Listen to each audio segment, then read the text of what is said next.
मन की शक्तिशाली नदी।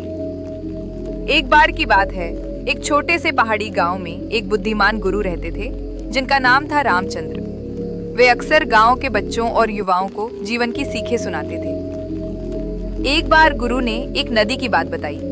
देखो इस नदी को, जो पहाड़ी से निकलकर नीचे की ओर बहती है। जब यह शांत है तो बहुत सुंदर लगती है, पर जब इसका जल तीव्र होता है तो वो पत्थरों को तोड़कर अपना मार्ग अपना बनाती है। एक युवक अर्जुन ने पूछा, गुरुदेव, यदि पत्थर हमारे जैसा कठिन हो तो नदी उसे कैसे पार कर पाती है? गुरु मुस्कुराए और बोले, कई बार उसमें धैर्य, लगातार धारा और विसंगति को अपनाने की ताकत होती है। गुरु ने अर्जुन को प्रतिदिन 7 मिनट की ध्यान साधना और आत्म जागरूकता का अभ्यास करने को कहा। जैसे नदी का जल पत्थर से टकराकर गहरी होती जाती है, वैसे आत्मनियंत्रण और नियमित अभ्यास से मन मजबूत होता है। कुछ दिनों बाद अर्जुन को नौकरी की तैयारी में बहुत तनाव, असफलता और निराशा का सामना करना पड़ा। वो टूट सा गया। गुरु ने उसे नदी की सीख याद दिलाई, धैर्य रखो, जैसे नदी निरंतर बहती है, तुम भी अभ्यास में लगातार रहो, पत्थर ही रास्ता बनते हैं। अर्जुन ने फिर रोज ध्यान करना शुरू किया।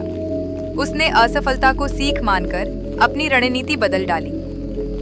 हर दिन थोड़ी मेहनत, पाठ भवन, आत्मचिंतन, सकारात्मक दृष्टि।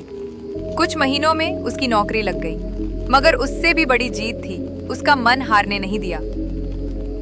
गुरु रामचंद्र ने समझाया, कठिन परिस्थितियां पत्थर हैं, लगातार अभ्यास और आत्मसंयम नदी की निरंतर धारा, और धैर्य वह शक्ति जो पत्थर को रास्ता बनवाती है।